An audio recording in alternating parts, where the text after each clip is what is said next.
मंडळी, एकादशी तिथीला शास्त्रात विशेष महत्त्व देण्यात आले आहे। ही तिथी भगवान विष्णूला समर्पित आहे। एका वर्षात एकूण 24 एकादशी येतात, ज्यामध्ये प्रत्येक महिन्यात 2 एकादशी असतात। आज आम्ही कामिका एकादशी बद्दल बोलणार आहोत, जी दरवर्षी आषाढ महिन्याच्या कृष्ण पक्षातील दशमी तिथीच्या दुसऱ्या दिवशी कामिका एकादशी साजरी केली जाते, जो यावर्षी 31 जुलै रोजी साजरा होणार आहे।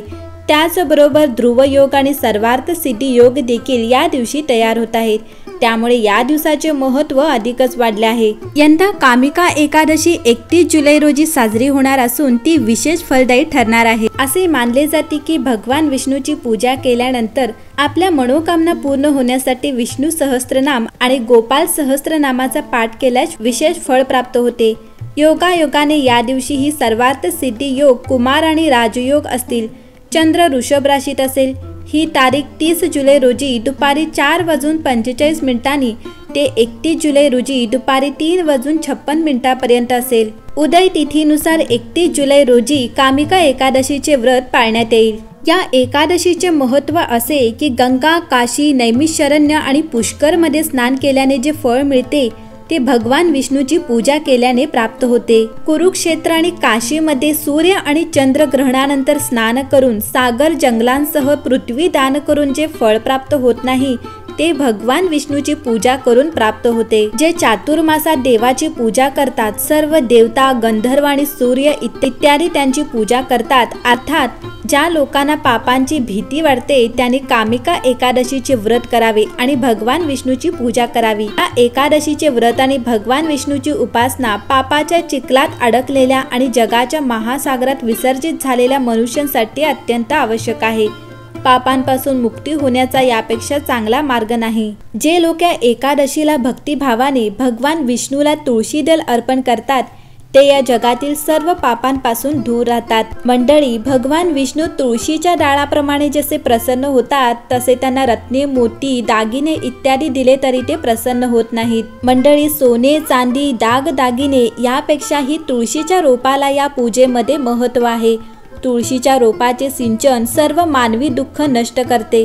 सर्व पापे केवळ दृष्टीने नष्ट होतात आणि व्यक्ती स्पर्शाने शुद्ध होतो। चित्रगुप्त सुद्धा दीपदानाचे महत्त्व आणि कामिका एकादशीच्या रात्री जागरणाचे फळ सांगू शकत नाही।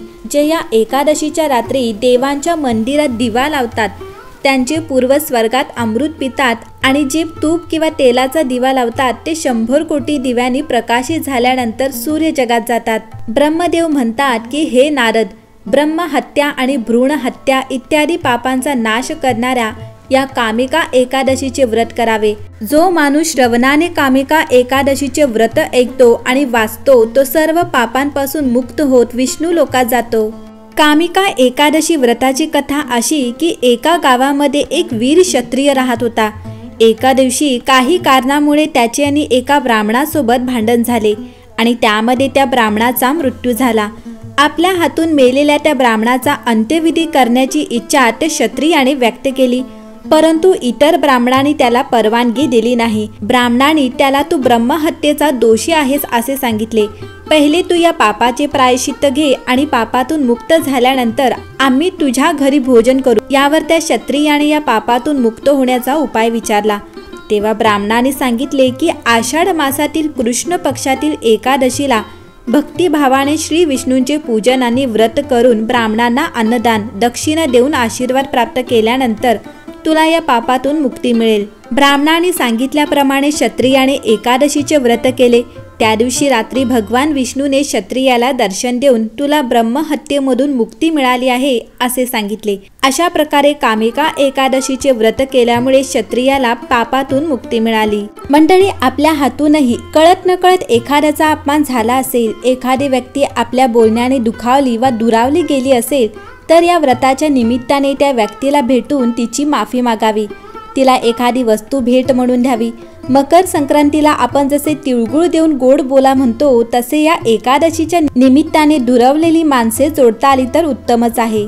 अशा रीतीने व्रत वैकल्यांमध्ये कालानुरूप आवश्यक बदल करून आपण या परंपरांमध्ये सातत्य ठेवू शकतो, जेणेकरून व्रतांचा मूळ उद्देश तो म्हणजे मानवी मनाचा, देहाचा विकास साध्य होईल। कामिका एकादशीच्या व्रतातूनही आपण हा बोध घ्यायला काहीच हरकत नाही या व्रताला विष्णू पूजेची जोड दिली, उपवास करून उपासना केली तर मनाबरोबर देहाची शुद्धी होईल आणि एकादशीचे व्रत सुफळ संपूर्ण होईल। मंडळी, जसे लाल मणी, मोली आणि पोवळा इत्यादी रत्नांनी पूजित होऊ नये, श्री विष्णू तितके संतुष्ट होत नाहीत जितके तुळशी दलाने पूजित झाल्यावर संतुष्ट होतात। तुळशीच्या मंजिरी वाहून जो भगवान श्रीकृष्णांची पूजा करतो त्याची जन्मभराची पापे निश्चितच नष्ट होतात। जिचे दर्शन होताच सर्व पापसमूहांचा नाश करते, स्पर्श केल्याने शरीराला पवित्र बनविते, नमस्कार केल्याने रोगांचे निवारण करते, अर्घ दिल्याने मृत्यूपासून रक्षण करते, जिचे रोप लावल्यावर भगवान श्रीकृष्णाच्या सानिध्यात घेऊन जाते आणि भगवंतांच्या चरणी वाहिल्यावर मोक्षरूपी फळ देते, त्या तुळशी देवीला नमस्कार असो। मंडळी, कामिका एकादशीच्या दिवशी सकाळी स्नान करून व्रत संकल्प करावा। यानंतर विष्णूजींची मूर्ती स्वच्छ ठिकाणी स्थापित करा। यानंतर दिवा आणि अगरबत्ती लावावी। मूर्तीला गंगाजल किंवा स्वच्छ पाण्याने अभिषेक करावा। पंचामृताने अभिषेक केल्यानंतरच पुन्हा स्वच्छ पाण्याने मूर्तीला स्नान करावे। यानंतर विष्णू भगवानाला गुलाल, अत्तर, तांदूळ, जव आणि फुले अर्पण करा। लोणी आणि साखरेचा नैवेद्य अर्पण करा। त्यात तुळशी पत्र ठेवा आणि शेवटी आरती करावी। त्यासोबतच कामिका एकादशीच्या दिवशी तांदळापासून तयार केलेले पदार्थ खाणे टाळावे। व्रत ठेवणाऱ्याने एकादशीच्या पूर्वसंध्येला आणि व्रत आहे त्या दिवशी तांदूळापासून तयार केलेले पदार्थ खाऊ नये। ज्या व्यक्ती व्रत दरम्यान फराळ करत असतील त्यांनी मिठाचे सेवन करू नये। या दिवशी दूध, ज्यूस जसे द्रव पदार्थ किंवा फळेच खावीत।